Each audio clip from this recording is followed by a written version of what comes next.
I want to share with you today is all built around one singular verse. Like, I don't do that often. We cover a lot of text. Today it's really just one verse that I want us to rally around. And that verse was written by a man named Paul.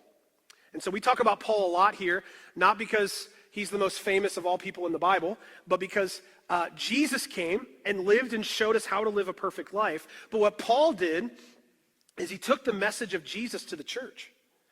And he took it to people who got saved and who started churches. And he looked over those churches and cared for those churches and wrote letters to those churches. And so it's really important that you understand that Paul wrote half of the New Testament. I mean, Paul is the one who's actually writing to these people and helping them understand in the very beginning what it means to be the church. So a lot of what Paul writes is actually accessible to us because we're the church. Not you're in a church building, but we are the church. And so Paul wrote letters. He traveled through Greece. He got to Athens, and he shared a lot there. And then he went to Corinth. That's actually a big deal, and you should have gasped. Okay, let's try again. He went to Corinth. I know. See, Corinth wasn't just a normal city. Corinth was a city you don't want to be in. Corinth was a place where you don't want to go. Why? Because all the sailors would push their ships into Corinth, and there's a small land bridge there that they would drag the ships by ropes across the land bridge to a different sea, because that sea was calmer than trying to take the Mediterranean all the way around to Rome. And so sailors hung out in Corinth. Sailors were the ones in Corinth, and they were the ones who were there for 4 or 5 days. And you know, if you're a sailor and you're in Corinth for 4 or 5 days, you need something to do. And so this city wasn't just another city. Corinth was Vegas. I mean, it was first century Las Vegas, which means what happens in Corinth, it stays in Corinth. And Paul decided this was a place he wanted to be, and he wanted to share the gospel message in Corinth. And so he would go there and he would share with people, knowing that these people were really a hot mess. And after he left and he went to Ephesus, which is across the sea, he wrote letters back to Corinth to try to help them out. But in the letter, the first one that we see is called 1 Corinthians in the New Testament. Paul's writing to this group of people in Vegas who are trying to start a church, basically. Okay? And in the process of that, he's calling out their sin. So I went through 1 Corinthians, through the first 10 chapters, and just wrote out some of the things that I heard from Paul in the first 10 chapters of Corinthians. He says this about the believers in Corinth. They're quarrelsome, they're selfish, they're jealous, they justify their wrongdoing, they're arrogant, they're boastful, and they're sexually immoral. Ouch. If I could just take a moment to tell you that I think that also describes the modern church. I think we're quarrelsome and boastful and selfish and jealous. I think we justify our wrongdoings, and let's be honest, we're sexually immoral. I'm not saying all of us in the room are, but I'm saying we are as a body. It's the nature of people. And so Paul is calling out that nature in Corinth in the first 10 chapters. But this is how Paul responds to the people of Corinth in the first 10 chapters. He says this, we started with milk, not solid food, in chapter 3, verse 2. He's saying like, hey man, when I was there, I didn't give you all of it because you couldn't handle it. Like, you were baby Christians, and we need to start somewhere. And so, like, there's a whole bunch that you still don't know, and I need you to pay attention. He says, when I come, should I be prepared to discipline you or come gently? Which is the exact thing I say when my kids are upstairs fighting. When I come, should I discipline you or should I come gently? They're like, come gently. So, I mean, it sounds like parenting, right? And then he says this, take care of yourself. Your bodies are a temple the Holy Spirit lives in chapter 6, verse 19. In chapter 8, verse 9, he says, don't let your decisions cause others to stumble. Like, you might think something's a good idea, but that doesn't mean you should do it if everyone else around you stumbles in their faith because they're watching you do whatever that thing is. Take care of each other, right? In chapter 9, verse 23, he says, I do all things. Everybody say all things. I do all things for the gospel of Jesus Christ. He's saying, this is the way I choose to live. And then in chapter 10, verse 31, you should do all things for the glory of God. I looked at that list, man, and I just saw like a parent trying to take care of his kids, right? Like, hey, y'all, you're not ready for like some of the deep stuff. So like, I was just trying to get you started. And like, would you stop living the way you're living? And would you do everything for the glory of God? Like, when I get to you again, am I going to have to discipline you? Like, is that where we are? Is that what we're doing? I mean, he's speaking as a parent, but what's happening here is Paul is the spiritual father for an entire community of believers. If I could be honest with you, he's not just a spiritual father for just Corinth. He's a spiritual father for Ephesus. We see his letters to the Ephesians. He's a spiritual father in Philippi for the Philippians. He's a spiritual father in Thessalonica for the Thessalonians. He's a spiritual father for the Bereans, we learn in Acts. He's a spiritual father for those in Athens. I mean, this guy is fathering lots and lots of spiritual groups of people. But my question is how does he get the right to do that? I mean, this is Paul. You know Paul, right? The one who was persecuting Christians. You know, when the first Christian died, he was stoned to death by a group of Jews. Paul says he was there holding everybody's coats so they could loosen up a little bit to stone that Christian. Paul? How does he get the right to be a spiritual father? Who is he to spiritually father all of these communities? Like he's got it all figured out and no one else does. I mean, let me just send you to what Paul says about himself when to his community that he spiritually fathers in Rome. This is what Paul says in Romans 7. He says, we know that the law is spiritual, but I am unspiritual, sold as a slave to sin. I do not understand what I do. For what I want to do, I do not do. But what I hate, I do. What he's saying is like, I don't know what I'm doing. I'm trying to figure this out. But here's the problem I have. I know how the Lord wants me to live. I know what he wants me to do. And guess what? I don't do it. But these things that I keep doing over and over and over again, I hate that, but I do them anyway. Can anyone relate to that? Like, I know what God wants from me. I know how he wants me to live. I know what I should be doing, but honestly, not really doing it. I'm doing the stuff I shouldn't be doing. And then his question, though, is why do I do that? Like, what's wrong in my head that I do the things I shouldn't do and I don't do the things that I should? See, Paul is acknowledging something that if you hear this next statement, in its simplicity, it will make sense for the rest of the sermon. Okay?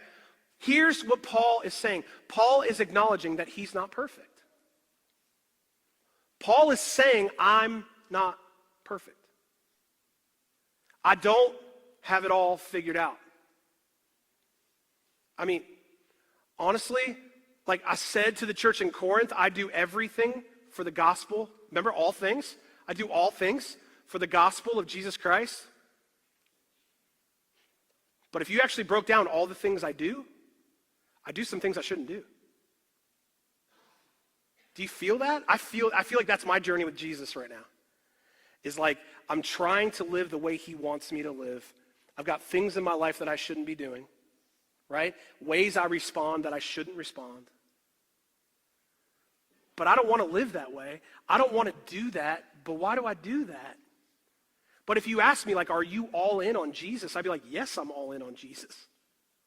Somehow, it's both. Paul is acknowledging that he's not perfect. But then Paul says this to the church in Corinth after those first 10 chapters. The next thing he says to them in chapter 11, verse 1 is this: follow my example as I follow the example of Christ. What? He does things he doesn't want to do, and then he looks at a group of people and says, you can follow me as I follow Jesus? To be honest with you, that statement alone has made me really uncomfortable for many years following Jesus. Because it just sounds arrogant to me. It sounds like you can follow me as I follow Jesus because I got it all figured out. Like, follow me as I follow the example of Christ. But I know Paul because he tells me a lot of things about himself in Scripture, and I know he's a mess. I know he's not okay. So what is he actually saying to them? Because I'm afraid to tell people to follow me as I follow the example of Christ. Why? Because if they follow me, they'll see me fall flat on my face. It's scary. It's a lot of pressure. In fact, what I would rather say is don't look at me. Don't look at me. Not follow me as I follow the example. Don't look at me, just look at Jesus. Like, skip me because I'm not enough. He's enough. Look at him. So I find it fascinating that God gave us each other to journey in our faith, but I don't want to actually have anybody look at me. I want them just looking directly at Jesus because he's the only one who lived perfectly. But do you know what happens if I don't let people follow me or if you don't let people follow you? What happens is all they do is compare themselves to Jesus. And guess what happens every single time they compare themselves to Jesus? They fail. And guess what the enemy begins to whisper in their ear? See? You're never going to be good enough. You're never going to have it together. Why even try when every single time you're going to end up in the exact same spot? I just want to tell people to look at Jesus and not look at me because my example's a hot mess. Y'all know I'm not the best parent. Can I tell you that? Like, I'm not the best parent. Can I tell you how terrible of a parent I am? When my son was 4, okay? First of all, you have to know this about me. I hate balloons. Like, I hate balloons. Like, if you ever want to get on my bad side, do that prank where, like, you fill my office with balloons. We will never be friends, ever. Our relationship will be over. Church discipline will kick in. I think it's connected to my hatred for clowns. It's all connected, but I can't stand balloons. Somehow, my 4-year-old Jackson ended up with a balloon in his hand in my car. Okay? So as I'm driving, this is what I hear. And I went, hey buddy, can you stop that? And he's like, okay. And then he started doing that thing where, like, you pull on the latex of the balloon, that noise. And I went, hey buddy, can you stop that? And my wife is in the front seat, like, reaching over to, like, pat my hand because she knows I'm going to kill somebody, right? He's like, okay, Dad. 30 seconds go by. And we started all over again.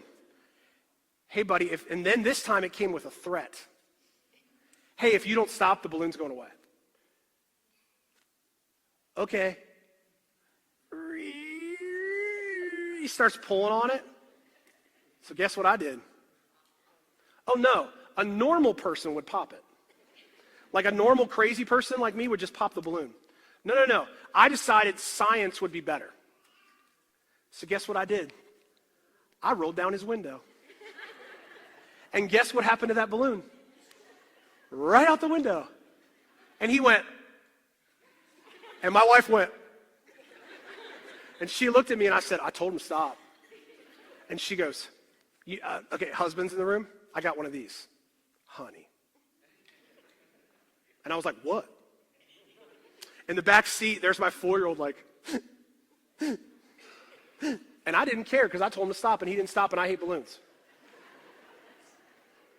Parenting 101, right? There have been times that my kids have said, will you go outside with me and throw the football?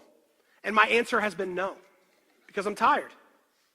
There have been times where they've wanted to engage with me, but I don't take my eyes off the television. There have been times that they have done things that require discipline, and I've been too harsh. There have been times that I've been dismissive. There are times that I've called them names. Yeah, I'm not a perfect parent. And so this idea that the father of these churches would look at those he fathers and say, follow me as I follow the example of Christ. I don't know if I'm worth following for my children sometimes. See, I'd rather just point them to Jesus. One of the things that I really want to lean into today is that our failures produce silence. You hear me? Like when we fail as parents, there's a lot of times that we can just not even think it's worth talking about Jesus because I'm clearly some sort of hypocrite, and so I don't want to have those conversations. Our failures produce silence, and our silence eliminates our impact on our family. See, we stop talking about Jesus in the home because I don't want them to look at me, because if they look at me, they'll see a fraud. They'll see a failure. So I say, don't look at me, just look at him. I won't talk about it in the home because I don't want you to see the hypocrisy of my relationship with Jesus. And then in the end, we lose all impact on the family because the parents are silent. Because we actually believe somewhere in us, and it's a tool of the enemy, we actually believe that if we don't follow Jesus perfectly, our kids have no shot.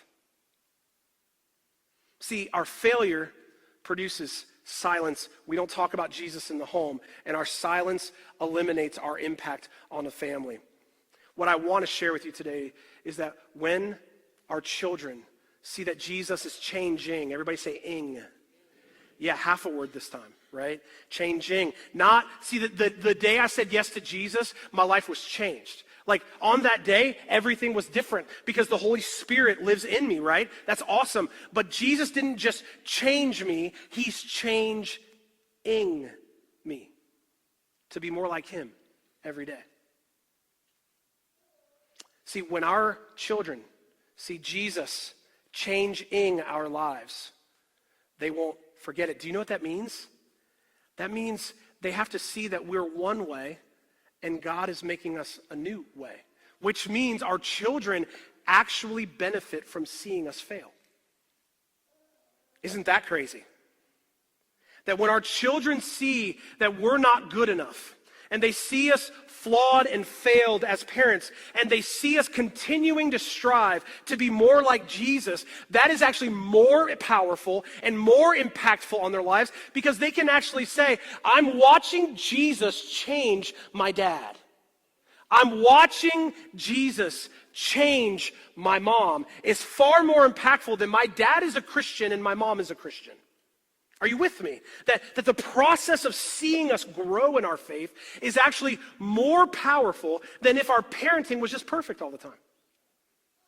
When they see us struggle, when they see us fall, and when we fall forward, and we get back up and we keep moving, when they see that, it can impact their lives in deep ways. See, the evidence of Jesus at work in your life is the most powerful motivator for your children to follow him. It's not what church you go to. It's not whether or not they see your Bible open on the table, although those are two good things.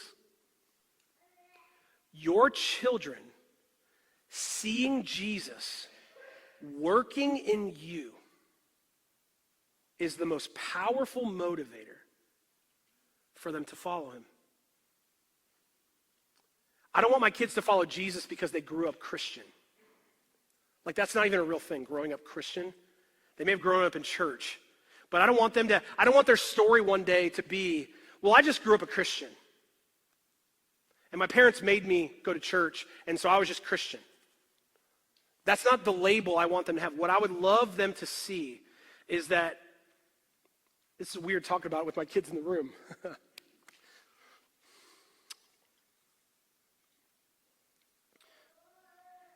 What I would love them to see is their mom and I working out our relationship with Jesus on a daily basis.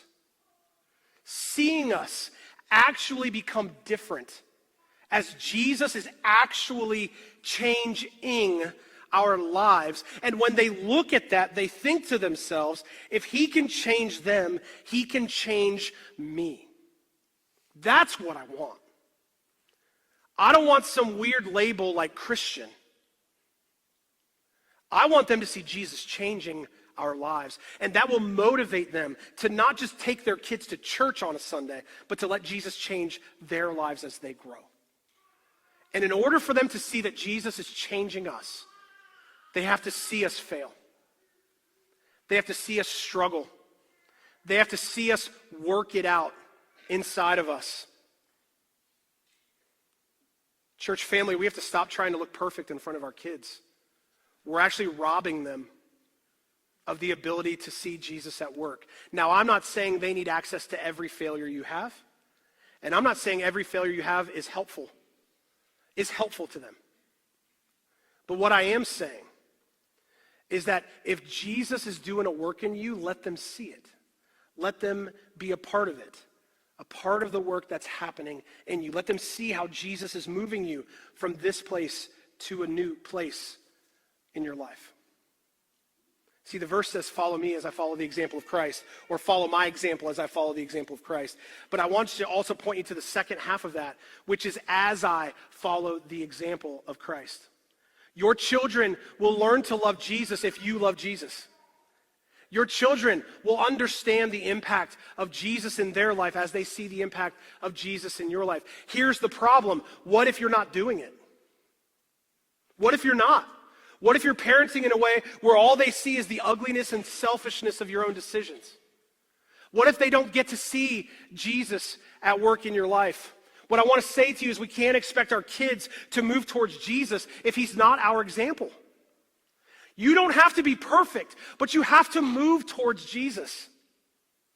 The sad part is, parents in the room, if you don't move towards Jesus, your kids are seeing that too. And it's impacting the way they live. And it's impacting what they think is acceptable and not acceptable. If you tell your kids every Sunday, now don't forget we're going to church, keep your mouth shut about what's happening in this home. Don't tell them, when they go to prayer requests in your kids' class, don't say, pray for my dad because mommy's about to kill him. Right? Let's keep all of our family stuff to us, and let's not share. Learn to stuff it when you're at church. Do you know what your child will do when they're an adult? They will stuff it when they go to church. And guess what they'll tell their children? Now we're headed to church. Put on the church face. Put on the church face. And what it will turn into is, let's show up, check the box we went on a Sunday morning. Let's sit in rows like this. No one will ever know who we are, and we'll leave. And then 10 years later, we'll look around and say, why isn't Jesus changing my life? Why is he not changing me? Because you won't allow him to. See, if you want your kids to follow Jesus, you have to follow Jesus. It's part of it. Now, are there kids in the room? There are adults in this room right now whose parents did not follow Jesus, and they chose to anyway. And let me tell you, you're an anomaly. You're a unicorn in the midst of this space because you found truth before your parents taught it to you. And what I want to say is, you are about to change your family tree. Because those on the other side of you will only know you as a believer, which is beautiful. But for many people, it's this thing that's passed down. But what was passed down to me, if I'm being honest, was I should be at church. What was passed down to me is I should know the songs, I should serve, I should shake hands at a door or sing on worship team. That was passed down to me. And when I was in youth group, I should go to youth group because that's what church kids do. We go to youth group, right? These things are passed down to me, and they're not bad things. But what really the core of all of it is, can we teach our children that it's not about what they show up to, it's about seeing Jesus change them. And as they fall, they're less concerned about falling because they saw their parent fall. And they said, I can fall and I can keep moving towards Jesus at the same time. But if we don't let our kids into some of that, they'll never know. They'll never know that like Paul, they're not perfect. Like Paul, they fall. But like Paul, they can also say, follow my example as I follow the example of Christ. In the Old Testament, it talks about this very same issue. And I want to draw your attention to that in Proverbs chapter 22. It says, start children off on the way they should go, and even when they are old, they will not turn from it. The actual language there for start children off is the language of dedicate, like dedicating a building. I don't mean like the baby dedication we're going to do in a few weeks. I mean like a parent makes a decision, this child is my responsibility to help them know who Jesus is by the way I live my life. That I will dedicate myself to raising this child. You know, we have an 18-year-old in our house, which means we're getting really close to leaving the nest, right? That's not too far. And there's a lot of conversations, for those of you who have had children that are now adults, there's a lot of conversations that are happening between Sarah and I that are kind of like, did we do a good enough job? Is he ready? Did we raise him well? Does he actually know who Jesus is? Like, we're asking these questions to each other, and we feel this pressure. Like, what if we didn't do enough? What if we didn't do a good enough job? Anybody else in the room with adult children ever go through that?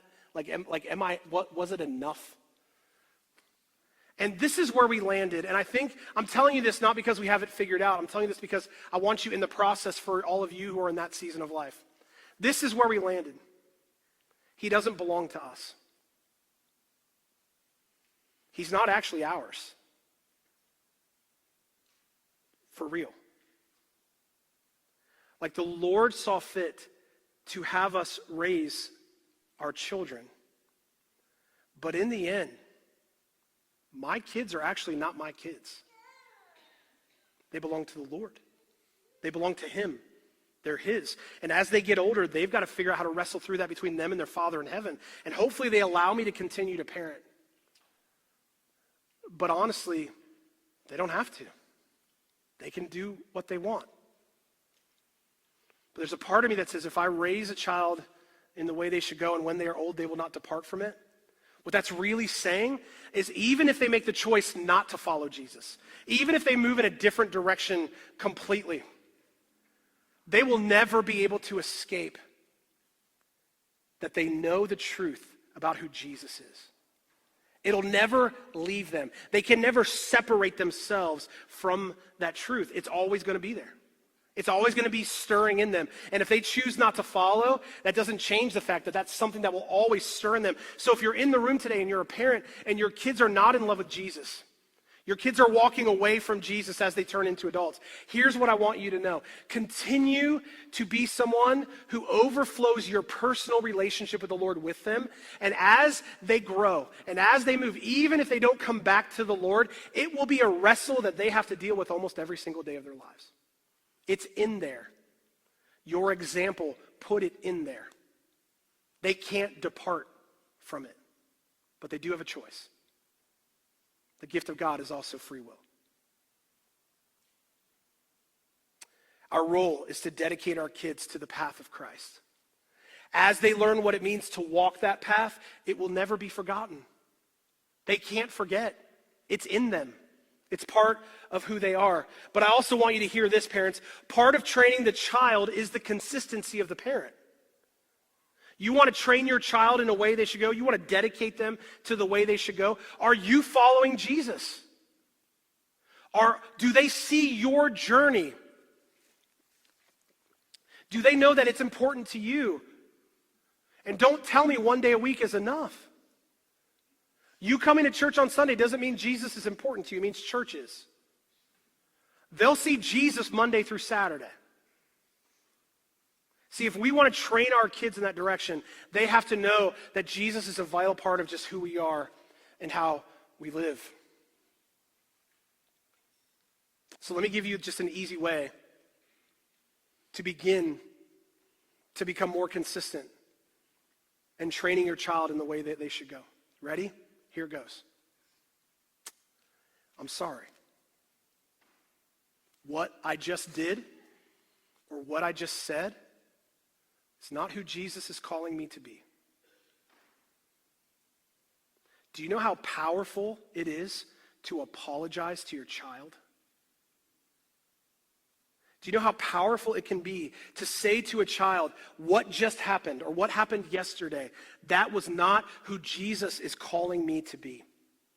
They get to see that you're still changing, you're not just changed, and they get to know that you know that what happened is not who Jesus wants you to be.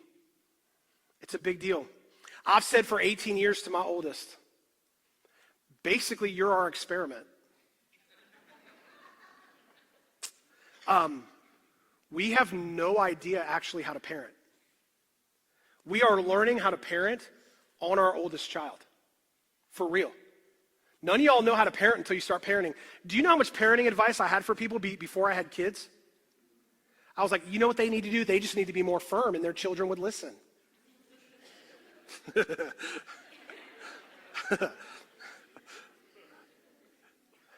But I've had to look at him multiple times over the last 18 years and say this: I have no idea what I'm doing. And I'm so sorry.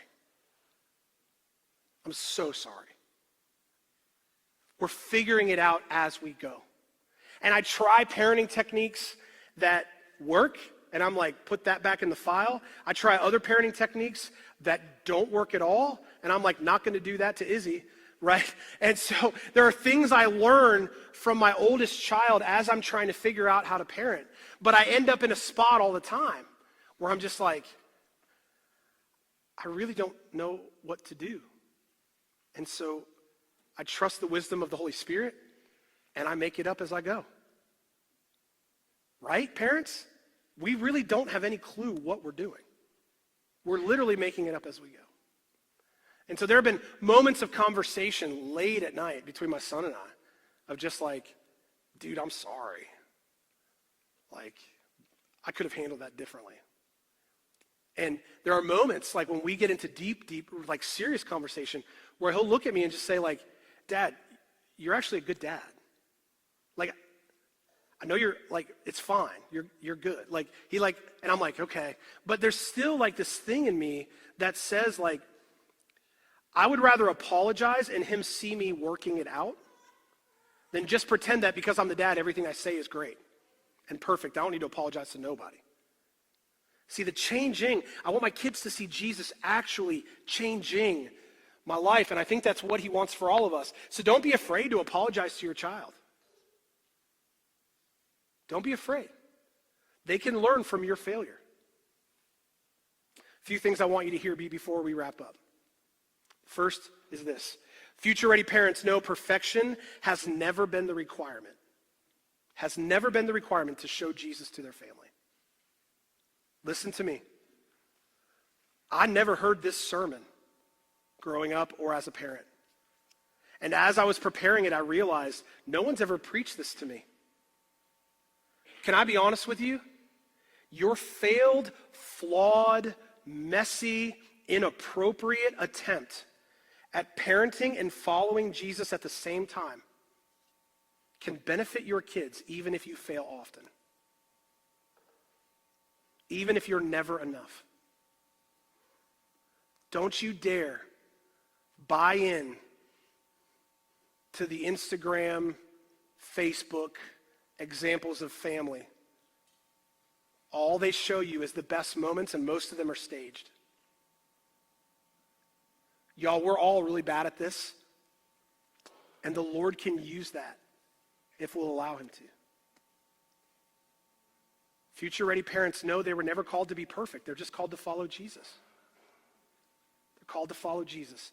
Second, future-ready parents know they will make mistakes and can see how Jesus is changing their lives.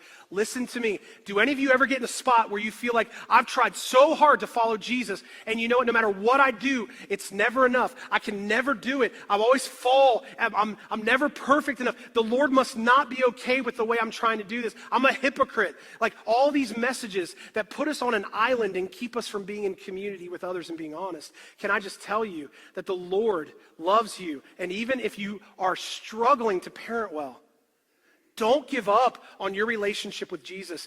Don't throw in the towel. Don't say, well, I'm never going to be enough anyway, so what's the point? Like, for real, like continue to lean into what it looks like to follow him. Let your family see you grind and struggle to follow Jesus every day of your life. Future-ready parents can confidently say, I'm a follower of Jesus. If someone looked at you and said, are you a follower of Jesus? Would you say, well, sometimes. Or like, well, I'm a follower of Jesus when I make the right decisions. No. Let me be clear. If you have given your heart to Jesus, even in your failure, you can confidently say you are a follower of Jesus. That's how you're seen. That's how the Lord sees you. Now, does that mean you can just do whatever you want and I'll just sin how I want to sin because it doesn't matter anyway, and I'll let my kids see all my failures and I'll just do, I'll do it and never even really try to journey with Jesus? Absolutely not. Absolutely not. Paul even addresses that in one of his letters. He says, like, does this mean that I can sin as much as I want? Surely not. Like, come on. But what it does mean is that your sin doesn't have to create silence. That you can struggle with Jesus and still vocalize that you're on a path following him. Future-ready parents, call their children to follow them as they follow the example of Christ. If you've been following Jesus for one day and you know you're on a journey with him, you can call your children to follow you as you follow the example of Christ. Do you have it all figured out? No way. Nobody does. But you can actually courageously look at your kids and say, hey, I'm going to try to figure out this Jesus thing. I'm moving towards him for the rest of my life. You can follow me, and you're going to watch me fall flat on my face over and over again, but you can keep following me because I know where I'm journeying. We have become silent parents. We've let the church speak about Jesus, and we've kept our mouth shut at home because they get to see the real us, and we're a little embarrassed by that. Listen to me. Even in your failure, the Lord wants you to look at your children and say, follow me as I follow the example of Christ. If you're following Christ. Don't be afraid. Be courageous. Every week we do these things called car conversations where we just have a couple questions that we want to share with you that hopefully you can take to your kids in the car on the way home, or maybe you can think about on the way home as we leave this place. Here are the two questions that I have for today. The first is this: what do you want people to remember about the way you follow Jesus? Think about that for a minute.